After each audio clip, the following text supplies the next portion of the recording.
আসসালামু আলাইকুম। Hello everyone, কেমন আছেন সবাই? আশা করি আল্লাহর রহমতে সবাই অনেক অনেক ভালো আছেন। আজকে আপনাদের মাঝে নিয়ে এসেছি গরুর বট রান্না বা ভুঁড়ি রান্না।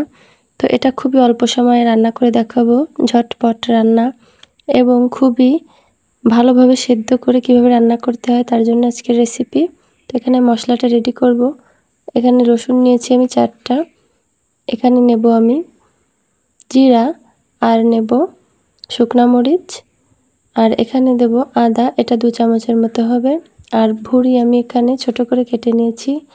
তো এটা গন্ধমুক্ত করতে হলে পানি গরম করে ভুঁড়িটা দিয়ে একটু হালকা ভাপিয়ে নিতে হবে এবং সেই পানিটা বারবার ফেলে দিতে হবে। এভাবে 4-5 বার জাল করে সেই পানিটা ফেলে দিতে হবে, তাহলে ভুঁড়ি থেকে কোনো রকম গন্ধ বের হবে না।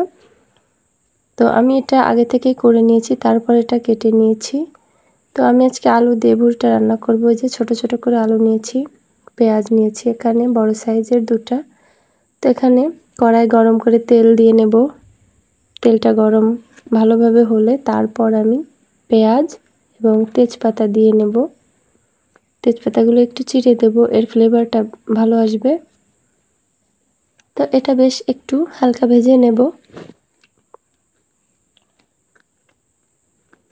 তারপর যে মশলাটা আমি রেডি করেছি সেই মশলাটা দিয়ে নেব সম্পূর্ণটা।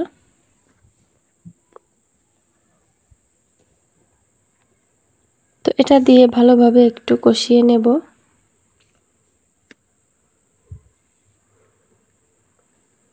তারপর দিয়ে নেব লবণ।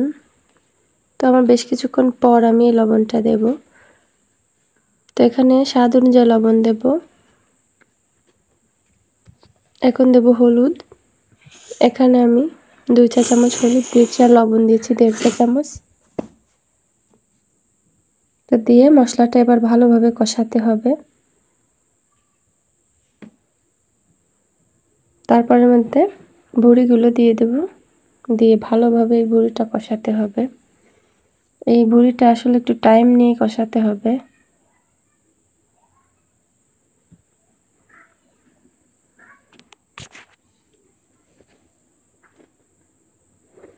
তো এই ভুঁড়ি বা বট এই প্রসেসে যদি রান্না করা হয় তাহলে কিন্তু কোনো গন্ধই থাকে না এবং এর টেস্টটা খুব ভালো আসে।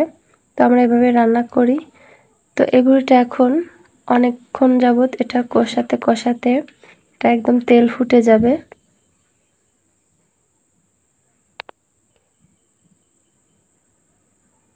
তো এবার আমি আলু দিয়ে নেব। তো অনেক ভোনা ভোনা বা ভাজি ভাজি খেয়েছি বা খেয়েছেন, তো এভাবে একদিন ট্রাই করবেন। এটা কিন্তু একদমই শুকনা ভুনা না, হালকা একটু ঝোল ঝোল থাকবে। তারপরও এতে কোনো গন্ধ থাকবে না, খেতে মাশাআল্লাহ ভালোই লাগবে। এবার আমি এইগুলা ঢেলে নেব প্রেসার কুকারে এবং দিয়ে নেব 5টা বা 7টা সিটি, তাহলে ভুঁড়িটা বেশ সফট হবে। তো পানিটা বুঝে দিতে হবে, যতটুকু ঝোল রাখবেন তার থেকে সামান্য বেশি। তো আমি কড়াইতে নামিয়ে তারপরে দেখাচ্ছি। তো দেখুন এই যে আমার কিন্তু অলমোস্ট কমপ্লিট রান্না। তো আমি আরও একটু হালকা ঝোলটা কমাবো। তো মাশাআল্লাহ দেখুন এটা কিন্তু খুব সুন্দর মতো সেদ্ধ হয়েছে, আর খেতেও মাশাআল্লাহ অনেক ভালো, কোনো রকমের কোনো গন্ধ নাই, আর খুবই অল্প সময়ে রান্নাটা হয়ে গিয়েছে।